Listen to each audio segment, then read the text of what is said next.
Segunda parte da demonstração da equação de Van der Waals, do conteúdo de gás real. Ora, nós já temos aqui a primeira modificação realizada, proposta por Van der Waals, acrescentar a constante B, que vai corrigir a questão do volume molar quando a temperatura foi igual a 0 Kelvin, ou também quando a pressão tendeu ao infinito.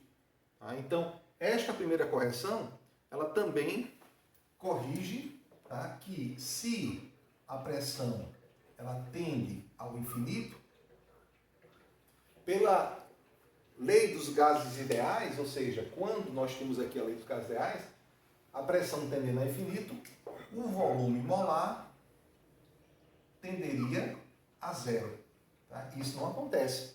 Experimentalmente isso não acontece, né? Então, neste caso, o B já corrige isso, porque quando a pressão tende ao infinito, o volume molar vai ser igual a B.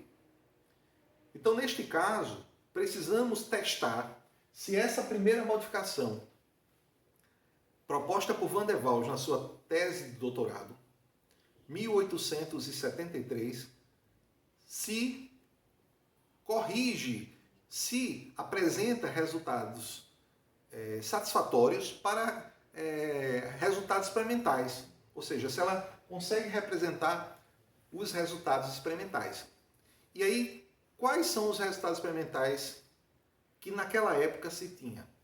Bem, nós podemos usar o quociente entre o volume molar do gás real e o volume molar do gás ideal. Esse quociente aqui, ou seja, o volume molar de um gás no laboratório, de um gás real, quantas vezes é maior do que o volume previsto pelo modelo ideal?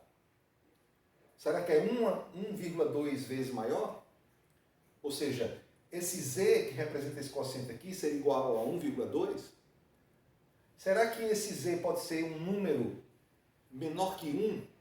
0,85, por exemplo? Ou seja, o volume molar do gás real é menor do que o volume molar do gás previsto no modelo do gás ideal. Então, este Z aqui é o fator de compressibilidade.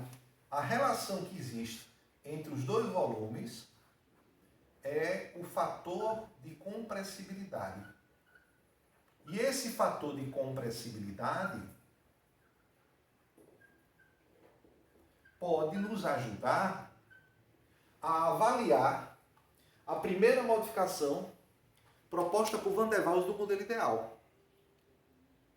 Como é que a gente vai fazer isso? Ora, o Z, que é o fator de compressibilidade, você pode esboçá-lo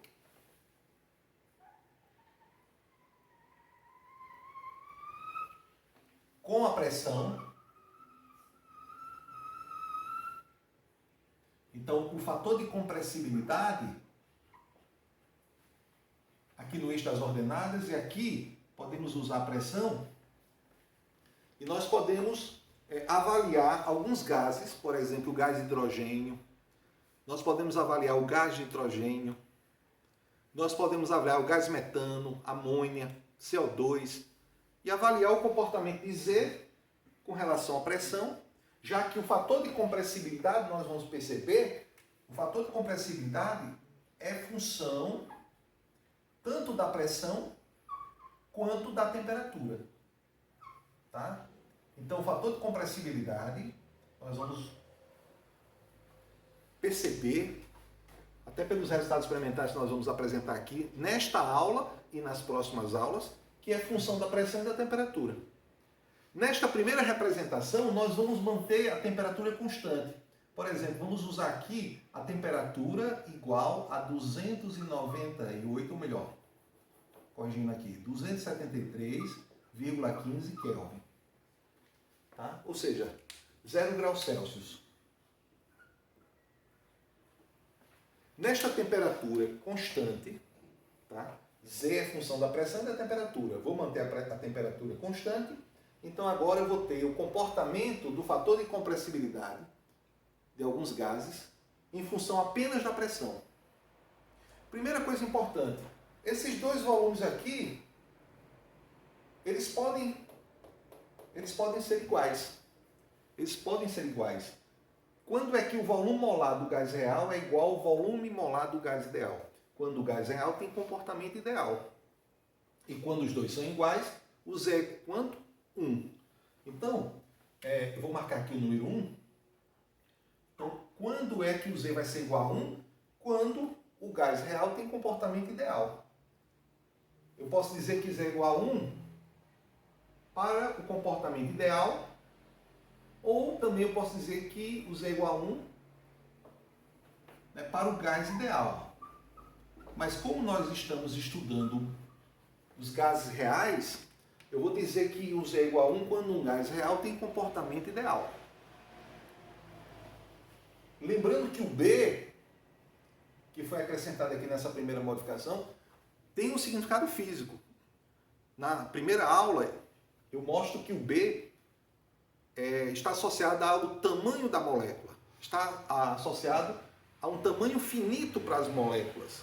E que esse B é um parâmetro experimental que depende da substância. Existe o valor da constante B de Van der Waals para o gás hidrogênio, existe o valor da constante B de Van der Waals para o gás oxigênio, gás hélio e assim sucessivamente. Então, esse B está relacionado também, né, no mesmo sentido, o B ele também está relacionado com as forças repulsivas. A 0 Kelvin, o volume molar é igual a B, e esse B ele vai estar representando as moléculas mais próximas possíveis umas das outras, gerando uma força repulsiva, uma interação intermolecular. Uma primeira interação intermolecular. Pois bem, vamos testar se essa equação com a primeira modificação do Van der Waals, usando o fator de compressibilidade em função da pressão, se melhora, se apresenta resultados mais satisfatórios. O modelo ideal é isso aqui. Como é que será o comportamento do fator de compressibilidade versus a pressão do gás hidrogênio a 0 graus Celsius? Então, a gente pode encontrar nos livros textos, por exemplo, o livro do Castellan, Fundamentos de Físico-Química, podemos encontrar também no livro do Atkins, esses gráficos experimentais, e a gente vai perceber que o gás hidrogênio ele vai ter um comportamento mais ou menos assim, ó. O objetivo aqui não é ainda um comportamento quantitativo, mas um comportamento qualitativo, onde a gente compara essa curva com o modelo ideal, ou seja, o desvio da idealidade. Então, o gás hidrogênio, então isso aqui é o gás hidrogênio, ele se desvia da idealidade. Ele se desvia da idealidade. E esses valores de pressão aqui, por exemplo, no livro do Castellan, ele apresenta aqui pressões relativamente altas. 50, 100, 150, 200 atm. Tá certo? Então, este é o comportamento do gás hidrogênio a 0 graus Celsius. Quando a pressão varia de 0 a 200 atm, tá? É uma curva crescente. O fator de compressibilidade aumenta com a pressão. Esse valor de Z maior que 1, tá? Então nós percebemos aqui que todos esses pontos aqui, os infinitos pontos dessa curva, são valores de Z maiores que 1. Ó, estão todos acima do 1. É 1,01, 1,02, 1,05, 1,1 e assim por diante. Todos esses valores aqui estão nos mostrando que o volume molar do gás hidrogênio, de fato, é maior do que o volume molar previsto pela equação dos gases ideais. Então, de 0, né, a partir de 0 atm aqui, ou seja, aqui, né, não teríamos o gás hidrogênio. Tá? Aqui não teríamos o gás hidrogênio. Tá? Ou então não teríamos o tamanho da molécula previsto. A molécula, de acordo com o modelo ideal, ela não teria tamanho molecular. Não era considerado o tamanho molecular. Então o Z é igual a 1. Mas a partir do momento que começa a ter pressão, e a partir do momento que nós vamos monitorar o comportamento do gás hidrogênio, o Z começa a ser maior que 1. Os volumes previstos pelo modelo ideal sempre são menores do que o modelo, né, do que o gás real, de fato. Qual é o significado, né, desse comportamento aqui? Qual o significado desse comportamento aqui qualitativo? Tá? A explicação, ou o entendimento é que o tamanho molecular do gás hidrogênio pode estar influenciando para que ele não tenha um comportamento ideal. O modelo ideal, de fato, está faltando esse componente do tamanho molecular. Mas precisamos saber que com essa expressão aqui, corrigindo o tamanho molecular, acrescentada a constante B, será que vai conseguir ser produzido, vai conseguir representarmos Z em função de P para essa expressão aqui, algo que consiga descrever essa curva? Então é isso que a gente vai fazer agora. Eu vou chamar isso de avaliação da primeira modificação proposta por Van der Waals. Vou pegar essa expressão, vou transformá-la numa função, Z em função de P, e vou construir o gráfico. E vou sobrepor essa curva. E vou saber se esse gráfico ele tem algo a ver com esse comportamento do hidrogênio. Mas antes disso, eu gostaria de mostrar também o comportamento do gás de nitrogênio. Ora, o gás de nitrogênio, o comportamento dele, a partir do momento que a pressão começa a subir aqui, a curva também começa no 1, tá? O 0 aqui seria inexistência de matéria, tá? Seria inexistência de matéria, então o Z começa aqui com 1, mas depois que a pressão começa a aumentar para pressões baixas, o Z é menor que 1 para o gás de nitrogênio. Tá? Então pressões assim, vamos supor, de 0 a mais ou menos 10 atm, olha, é decrescente. Depois, o Z chega no mínimo. Tá? Os valores aqui não estão na escala correta, mas só para entender que para pressões por volta, né, de 50 atm, tá? O Z chega ao menor valor, depois o Z começa a crescer. E para pressões maiores, o Z continua crescente, passa do Z igual a 1. Então, neste ponto aqui, a 0 graus Celsius, se a gente determinar essa pressão aqui, na escala não está correta, mas se essa pressão aqui fosse 60 atm, a esta pressão, a esta temperatura, o gás de nitrogênio, essa curva é do nitrogênio, o gás de nitrogênio, ele teria comportamento ideal. Então, neste ponto aqui, o gás de nitrogênio teria comportamento ideal, ou seja, o Z seria igual a 1. Mas aí, a pressão vai aumentando e a curva vai subindo. Certo? Então, o Z passa a ser maior que 1 para altas pressões. Isso é o comportamento do nitrogênio. Será que também esta expressão ela vai conseguir explicar essa curva do nitrogênio? Então, vamos testar se essa expressão consegue reproduzir a curva do gás hidrogênio e também a curva do gás nitrogênio. Como eu falei, nós vamos ter que construir uma função. Vamos ter que construir uma função, olha, vou construir uma função, tá? Uma função de Z, vou escrever assim, ó, uma função de Z em função de P. Tá? Eu vou construir com vocês agora uma função de Z em função de P, né, associada à primeira modificação de Van der Waals. Primeira modificação de Van der Waals. Tá? Essa função Z em função de P, ela tem que partir desta proposta. Ou seja, V, a proposta é V, RT sobre P, que era a antiga lei dos gases ideais, mais o acréscimo da constante positiva B. Então, a partir dessa expressão, eu vou construir Z em função de P. Mas quem é Z? Olha, isso aqui é a definição de Z, do fator de compressibilidade. Esse Z aqui é o fator de compressibilidade, mas tem um denominador aqui, nesse quociente, que nós conhecemos.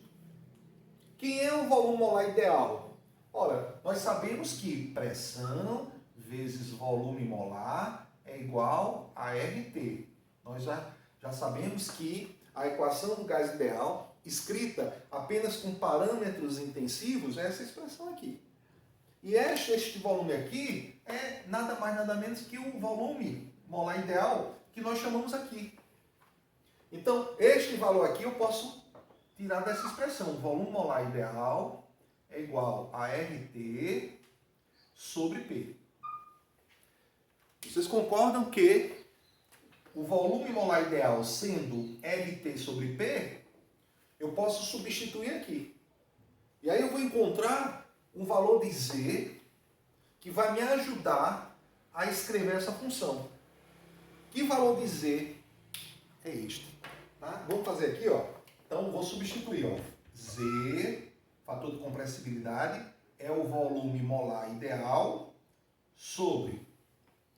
Para determinar o volume molar ideal, ou seja, para determinar o volume molar ideal, usando a lei dos gases ideais, eu vou ter que conhecer algumas variáveis da minha amostra. Então, eu vou ter que conhecer a temperatura experimental, a pressão experimental, vou usar constantes dos gases ideais, e aí eu vou encontrar um volume molar ideal, fundamentado na lei dos gases ideais, mas que esse volume, ele depende da temperatura e da pressão experimental. Então, quando eu substituir neste denominador RT sobre P, o meu Z, o fator de compressibilidade, ele vai estar todo experimental. Tá? Isso vai me ajudar bastante. Ó. Então, vamos fazer isso? Então, o volume molar ideal vai ser RT, substituir, ó, sobre P. Nós temos o quê? Divisão de frações. Repete a primeira fração e multiplica pelo inverso da segunda. Fazendo aqui, vai ficar como? Volume molar multiplica pelo inverso da segunda. Pressão dividido por RT. Então, vou escrever aqui, ó. Z. Quem é o fator de compressibilidade agora? Eu vou escrever assim, ó. P, volume molar, né? A ordem dos fatores não altera o produto. Vou escrever assim que é melhor. E RT, ó. Perfeito, ó. Esta expressão aqui vai me ajudar a escrever a função que eu quero. Z, né? Z em função de P, tá? Eu vou precisar dessa expressão aqui, ó, tá bom? Então vamos lá. Olha, veja, eu quero, a partir dessa expressão aqui, construir uma função. Eu quero construir Z em função de P. Aqui, no primeiro membro, eu quero que apareça já o Z. Olha que interessante. Mas nós temos aqui o volume molar. Como é que eu faço para que no lugar desse volume molar, já que a partir desta expressão aqui eu quero construir uma função Z, como é que eu faço para aparecer Z aqui? Ora, Z é pressão vezes o volume molar sobre RT. Desses 4 parâmetros, 2 no numerador, 2 no denominador, um deles nós já temos aqui na equação, que é o volume molar. Como eu quero que apareça também o P sobre RT, qual é a proposta que nós temos aqui para que esta expressão se transforme em uma função Z em função de P? Multiplicar toda esta equação pelo que está faltando. Ó. Já tem volume molar, mas não tem P, não tem R, não tem T. Então eu posso propor aqui multiplicar toda essa equação por quem? Por P sobre RT. Fazendo essa multiplicação, e aqui é propriedade distributiva, P sobre RT vezes volume molar, P sobre RT vezes RT sobre P, P sobre RT vezes B. Eu vou ter o quê? Fazendo propriedade. Então, volume molar vezes P, P que multiplica volume molar. Aqui no denominador tem o número 1, RT vezes 1, RT. igual. Qual o valor desse produto? Ó, P sobre RT multiplicado por RT sobre P. Olha, P corta com P, RT corta com RT. Tá? Então, RT sobre P vezes P sobre RT dá 1. Tá? Então, o produto desse com esse dá 1. Mais B, que multiplica P sobre RT, dá o quê? Vou colocar assim, ó. P sobre RT. Multiplicação de frações, sempre numerador vezes numerador, denominador vezes denominador. B vezes P, B vezes P, ó. Só que eu vou colocar o P aqui separado, vocês vão ver por quê. E 1 vezes RT é RT. Como eu quero uma função Z em função de P, eu quero como fosse Z em função de X, então o X fica fora da equação, fica separado. Então, no caso aqui não é X, é P, eu vou colocar o P fora. Então, eu tenho, vou colocar aqui em parênteses, olha. E este valor aqui nós já conhecemos, ó. Quem é P, volume molar sobre RT? Z. Então, a função, ela está tomando forma, ó. Z vai ser igual a 1 mais... Isso aqui, ó, vai ser o meu coeficiente angular da minha função Z em função de P. Então, vai ficar aqui, ó. B sobre RT vezes P. Tá? Então, minha função, ela está pronta. Ela está pronta para ser testada. Tá? Ela veio dessa expressão. Ela veio dessa expressão e eu vou ver se ao montar a função que nós já temos ela aqui pronta, tá? Nós temos ela aqui pronta, ó. Se ao esboçar o gráfico dela, vai coincidir com ou a curva do gás hidrogênio ou a curva do gás nitrogênio. Tá? Como é que a gente representa esta função aqui num gráfico? Tá? Eu vou trazer ela para cá, para ficar mais fácil. Ó. Z igual a 1, B sobre RT, colocar separado aqui, ó, vezes P. Se a gente prestar bem atenção, essa função é muito conhecida. Nós já trabalhamos muito com funções do primeiro grau. Isso aqui é uma função do primeiro grau. Pode perceber que ela é do tipo ó, y igual, por exemplo, a... Vou colocar aqui a m mais... Vou usar n aqui. N mais mx. Pronto. Para ficar igual aqui, ó. Ou seja, é uma função afim. É uma função do primeiro grau, cujo gráfico é uma reta. E nós aprendemos que o coeficiente angular da função é exatamente o coeficiente aqui de x, que no nosso caso é b sobre rt. Olha que interessante. E nós aprendemos também que todas as vezes que o coeficiente angular é maior que zero, é positivo, o gráfico é uma reta crescente. Então eu pergunto a vocês, o coeficiente angular b sobre rt da minha função, o coeficiente angular b sobre rt, ele é menor que zero, ou seja, negativo, ou maior que zero, positivo? Sempre. Ora, b é a constante Van der Waals, que nós já sabemos que é sempre uma constante positiva, que é o volume molar, que é o volume de um mol quando o gás está a 0 Kelvin. Então não pode ter o B ser negativo, nunca. R é a constante dos gases ideais, nunca será um valor negativo. Aqueles valores que nós já conhecemos. Temperatura absoluta, menor valor da temperatura absoluta. É temperatura absoluta, zero absoluto.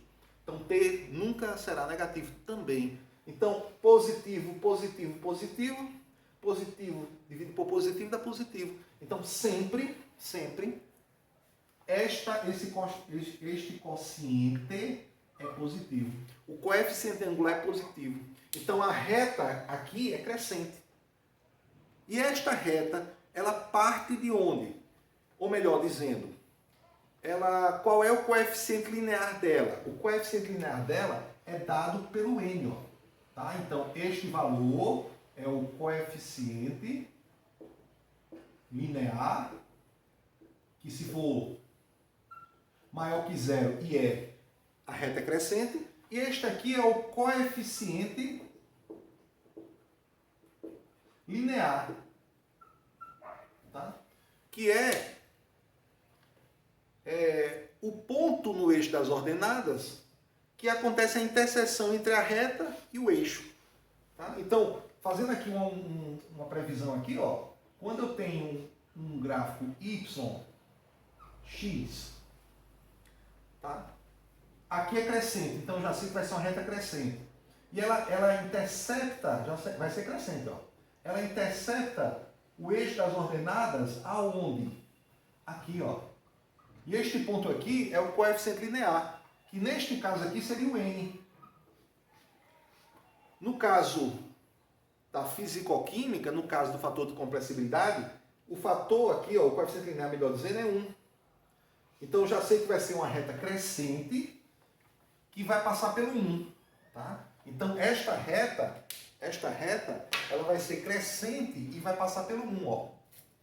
O ângulo dela, qual é o coeficiente angular dela exatamente, vai depender do gás. Porque vai depender do B. E depender também da temperatura. A temperatura até eu conheço. Vai depender também da unidade que eu vou trabalhar, o R.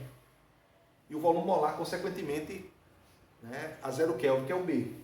Mas aí, essa reta, ela vai ser crescente e vai passar pelo 1. Ela vai passar pelo 1. Ó. Então, ó, é uma reta crescente que passa pelo 1. Outra coisa importante, do ponto de vista físico-químico, não existe pressão negativa. Então não existe o gráfico Z versus P na parte aqui esquerda. Não existe essa parte aqui que não existe pressão negativa. Então a reta ela não tem essa parte aqui. Ó. Ela passa no 1, e é crescente. Então ó, vou até colocar aqui a reta cheia. Ó. Então esta reta aqui, ela representa, né, exatamente a função Z em função de P para a primeira modificação de Van der Waals. Então, olhando para essa reta aqui, olhando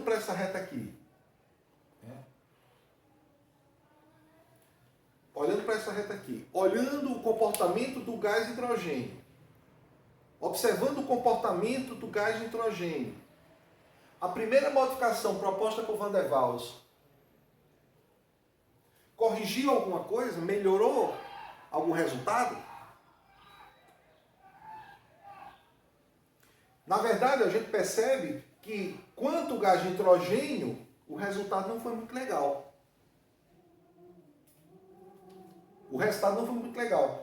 Quanto ao gás hidrogênio, que sempre parte do 1, todas as curvas partem do 1. A reta também partiu do 1, então ótimo.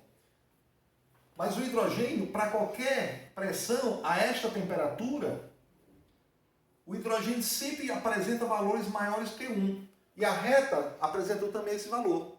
Ou seja, valores sempre maiores que 1. A curva do hidrogênio é crescente, a reta é crescente. Então nós podemos perceber que uma parte do comportamento, ó, para uma faixa de pressão, há uma representação coincidente. Ou seja, para essa faixa de pressão aqui, tá? Vou chamar de uma variação de pressão aqui, entre 0 e algo aqui, eu não estou trabalhando ainda do ponto de vista quantitativo, mas vamos supor que de 0 a 20 atm, que já é uma pressão considerável, a gente pode entender que o comportamento do gás hidrogênio é representado satisfatoriamente pela equação do gás ideal com a primeira modificação de Van der Waals. Mas o comportamento do gás nitrogênio, e vamos ver depois de outros gases, como metano, como dióxido de carbono, infelizmente, apenas com essa modificação nós não conseguimos representá-los. Então foi um passo, foi um progresso, mas esta equação, além do B, além dessa primeira modificação, ela precisa de outras modificações. Tá? Ou mais uma modificação. Vamos estudar. Tá? Agora, o que determina, por exemplo, que para o hidrogênio deu, de certa forma, né, uma parte certa. E para o nitrogênio e eu posso adiantar para vocês que o comportamento do nitrogênio ele é muito parecido com o comportamento do metano, que ele é muito parecido com o comportamento do dióxido de carbono. Tá? Então, essa segunda curva seria o metano. Essa outra curva seria o dióxido de carbono, o CO2. Então, ou seja, todos esses gases, a curva Z versus P para 0 graus Celsius sempre começa com valores menores do que 1. Atinge o mínimo, depois é crescente, e para altas pressões, tá, o Z fica maior que 1, ou seja, o volume molar deles é maior do que a previsão ideal. Isso para altas pressões, mas para pequenas pressões, o volume molar deles, do nitrogênio, do metano, do CO2, para pressões baixas é menor do que o previsto pelo modelo ideal. Então, esse comportamento foi interpretado por Van der Waals para que ele pudesse sugerir, propor uma segunda modificação para a equação. Uma equação que agora sim, ela vai prever o comportamento dos gases reais e também a questão da liquefação e da temperatura crítica. Na próxima aula, na próxima videoaula, a gente vai continuar e vai completar a equação de Van der Waals com a sua segunda modificação.